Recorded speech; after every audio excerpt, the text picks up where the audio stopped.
नमस्कार. आज मी तुमच्याबरोबर नॉनव्हेज स्टार्टरची रेसिपी शेअर करणार आहे.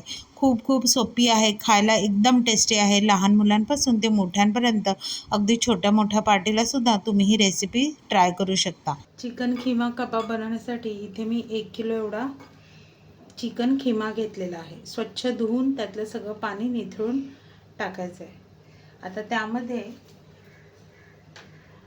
मी हे बेसिक मसाले घेतलेले आहे. मीठ, गरम मसाला, हळद, लाल तिखट, धने पावडर आणि भाजलेली जिऱ्याची पावडर, ती सगळी घालायची.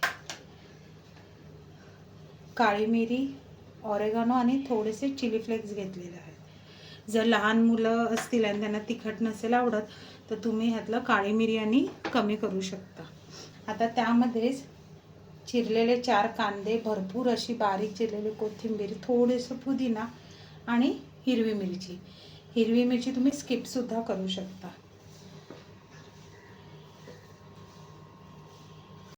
आता जे मिश्रण घातलेलं चिकन आणि बेसिक मसाल्यांचं ते तुम्हाला मी सांगायला विसरले की आधी वाटून घ्यायचं, आणि मग ते सांगायचं राहिलं आणि माझं वाटायचंही राहिलं, त्याच्यामुळे ह्यातला कांदा सेपरेट करून मी ते वाटून घेतलं आहे. आता ते वाटून विदाऊट पाणी घालून आपल्याला ते वाटून घ्यायचं आहे. आता हे वाटून झालं ना की मग बाकीचं आपण जे कांदा, मिरची, कोथिंबीर आणि पुदिना होतं ते ह्यामध्ये मिक्स करायचं. मध्ये मी 20 एक लसूण, 1 इंच आल्याचा तुकडा, थोडेसे पुदिना आणि कोथिंबीरीची देठं घालून ही अशी पेस्ट केली आहे. ती पण ह्यामध्ये आता आपल्याला घालायची. हे बाइंडिंग येण्यासाठी इथे मी ब्रेड क्रम्स घेतलेले आहेत, जवळजवळ 1 छोटी वाटी एवढं, आणि त्याच्या अगदी निम्म्यापेक्षा कमी तांदळाचं पीठ घेतलेलं आहे. आता ते सुद्धा ह्यामध्ये मिक्स करायचं. एवढं तेल घालायचं बाइंडिंगसाठी. स्वच्छ हाताने आपल्याला हे मिक्स करायचं आहे. असं हे बाइंडिंग झालेलं आहे आणि सर्व असं व्यवस्थित मिक्स केलं आहे. आता ह्याला थोडा स्मोकी फ्लेवर म्हणजे कोळशाचा वास येण्यासाठी आपण इथे मी साईडला हे कोळसे पण सुद्धा पेटवत ठेवलेले आहेत. हा कोळसा जो आहे तो छान गरम झाला आहे, तो आपण यामध्ये वाटीत ठेवायचा आणि त्यामध्ये फक्त 1 चमचा एवढं तूप घालायचं, जेणेकरून त्याला छान असा धूर सुटेल. आणि पटकन आपण झाकण लावून कवर करून घ्यायचं आणि हे जवळजवळ 1 तास आपल्याला असंच ठेवून द्यायचं आहे. आता साधारण 1.5 ते 2 तासाने आपण जे चिकन मॅरिनेट करायला ठेवलेलं ते आपण काढून घ्यायचं आहे.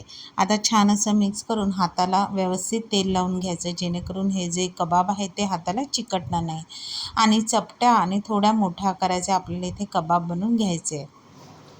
हे आता छान असे बघा चपट्या आकाराचे इथे मी कबाब बनवून घेतले आहेत. शक्यतो इथे पातळ आणि थोडे मोठेच ठेवलेत, म्हणजे आपला शिजवण्याचा वेळ जो आहे तो कमी होईल. आणि आता हे मी काय करणार, मस्त असं तांदळाच्या पिठामध्ये साधारण घोळून हे मीडियम गॅसवर अगदी कुरकुरीत भाजून घेणार आहे. म्हणजे एक्स्ट्राचं पीठ जे आहे ते हातानेच आपल्याला झाडायचं आहे.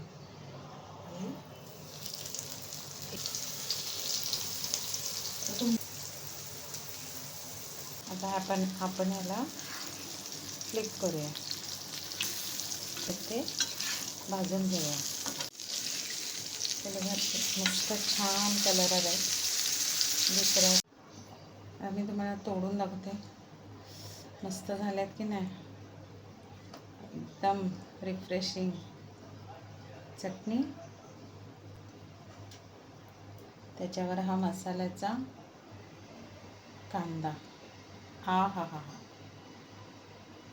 की ही रेसिपी घरी ट्राय करून बघा. रेसिपी आवडली तर रेसिपीला लाईक, शेअर आणि कमेंट करा. आणि चॅनलवर नवीन असाल तर चॅनलला सबस्क्राईब करायला विसरू नका.